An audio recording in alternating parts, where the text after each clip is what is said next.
Páté místo. Nová hosteska? Ne, ona se přišla. Páté místo. Patrik Číp. Patrik Číp.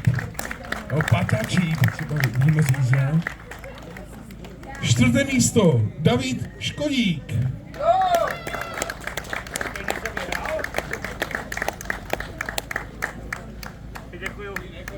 Pojďme na bednu. Třetí místo. Josef Cihář.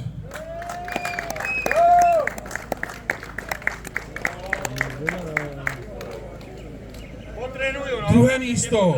René Sikora.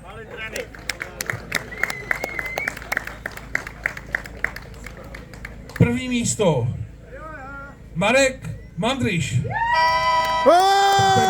To je klaká, tomu říkám klaká.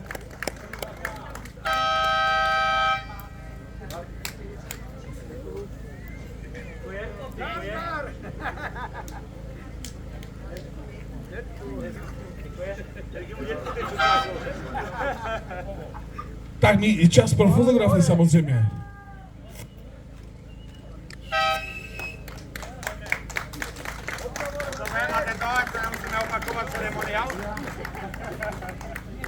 Tak, než